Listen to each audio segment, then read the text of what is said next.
Hey everybody, it's Ryan here. Thought it'd be time for another update video, so here we are, and I found a quiet spot to do this. So let's see if I can do this video without somebody walking in, because life on a YWAM base is hectic. So I've been here for about 4 weeks now. Tomorrow exactly 4 weeks actually, so that's really nice. I'm still very excited. I'm doing great actually. Well, I just recovered from being a little bit sick. That's like the one downside I can think of right now. I'm enjoying all the social interaction. I'm not really struggling with that as much as I expected, which is really nice. I'm figuring out the good quiet spots to just retreat when I really need my energy, and yeah, I'm just definitely like figuring it out, but I'm in a good place for that, and I'm very happy with that. So that's just really awesome. I'm really enjoying everything. I'm enjoying class, all the lectures, all the teachers, and the wisdom they spread, and the teachings they give. And there's an awesome amount of stuff I can learn, and there's some stuff that's like, oh right, I remember that. Because obviously, been in YWAM for a little bit.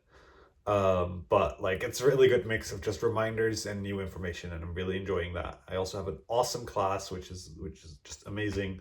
So many great people that I have good contact with, and that I can really like just that I can already consider my friends, which is just awesome. And it reminds me how much of a pressure cooker it is, because like everybody just like it becomes a group so fast, and it's so awesome. And then on top of that, of course, you have community life, which is just great. You eat together, you live together, you do everything together, and I'm excited for it. I'm very excited that we have the integrated time for quiet time, which is something that I personally always struggle with at home, and it's just easier this way.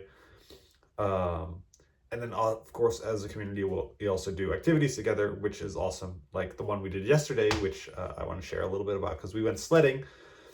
Now, for some of you, it's like sledding is like a little bit down a hill on the wooden thing. No, this is sledding instead of sledding, because it was well, basically, it was a height difference of 580 meters. Sorry, I don't know what that is in feet and stuff. Over a distance of 7 kilometers. That is sledding. And it's great, and I enjoyed it so much. I did 4 runs, 3 on my own, and then one due to something else, which I'll explain in a bit. And it was so awesome. You just go like, on average, by my calculation, I would go about 24 kilometers per hour. And there's turns in there, so at certain points I must have done over 30 kilometers per hour. And it was one of the most fun things I've done in my life. It was incredible. Now, what was less fun about that was that there was somebody who had an accident during it. Somebody from our team, one of our staff members, he had to get airlifted to the hospital. However, surprisingly, he's already back home.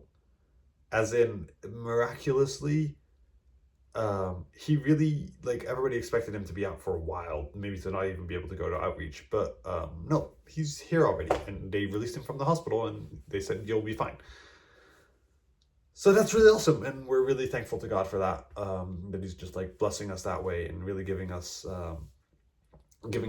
back our staff member, and just, yeah, he's still in pain for sure, but like he'll be fine in the end, and that's a really big blessing, because it could have gone another way. I'm not fully sharing all the details right now, because that's not up to me, but like we're very, very grateful for that. And there's some awesome things that God did by, like, at the moment of the accident, people in different parts of the world actually felt they had to pray for us, which was really cool, because the timing matched up exactly with when the accident had happened, and also when the person that experienced the accident actually started experiencing rest while they were on the ground. So that was really, really awesome by God. So that was really good.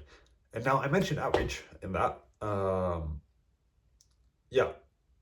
So that was, I'm jumping in my thoughts now for a second. Okay, never mind. I talked about going a fourth line. I'll get to outreach in a second. Don't you wait. Don't you wait.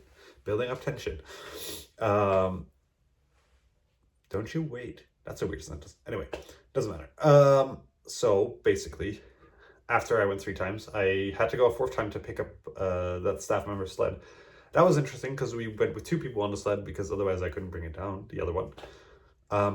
Well, it goes twice as fast, but it's also twice as hard to control. So that was an experience. So I'm definitely still feeling sore from just holding on to that sled during that one. Now, like I said, outreach. They've revealed their outreach locations. That was very interesting. They did that at one of the culture nights. So we have culture nights for like different cultures from our class, organized by class members. And at one of them, there was a piñata. We whack the piñata, and the piñata explodes, and there's flags of two countries. Well, sort of. Those are our outreach locations, and those are, drum roll. I don't know if you guys can hear the drum roll. Tanzania and a Europa tour. So what does that mean? Well, the Tanzania team is going to go to Arusha, and they're going to be working with unreached people groups and local villages and tribes, and it's really awesome.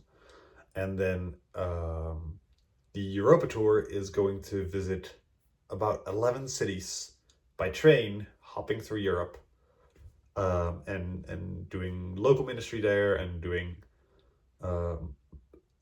street evangelism and train evangelism there. So that's really something that I'm excited for as well. Now, after the reveal, what they did is they gave us 48 hours, I think, to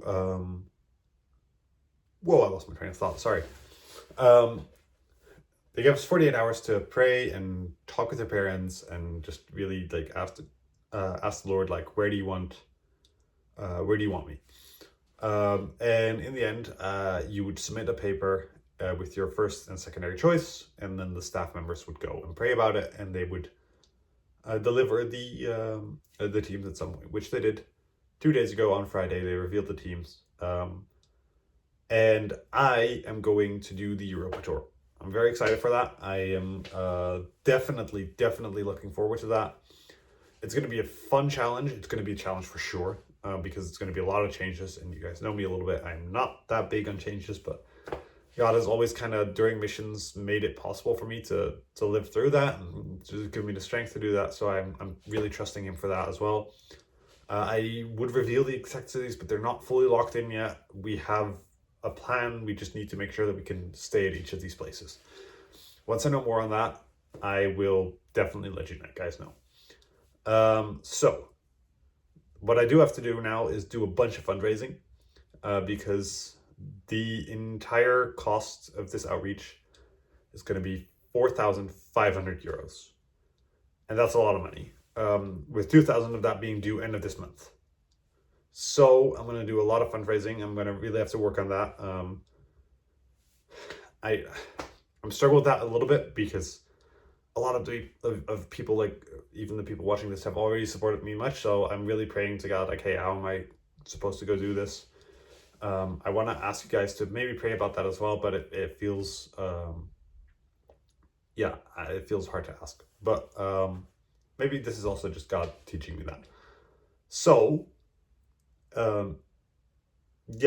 that's something I'm going to have to work on. Now I'm going to flip the page in the meantime real quick because I have run out of notes.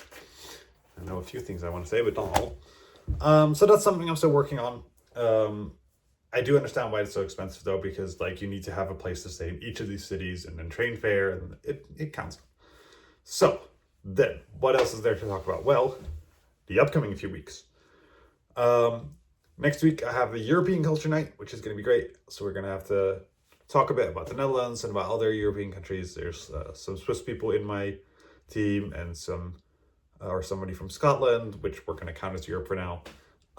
So that's just great, and we're really excited for that. I also work in the comms office for 1.5 hours each day, which is basically just filming promotional material, social media material for the base.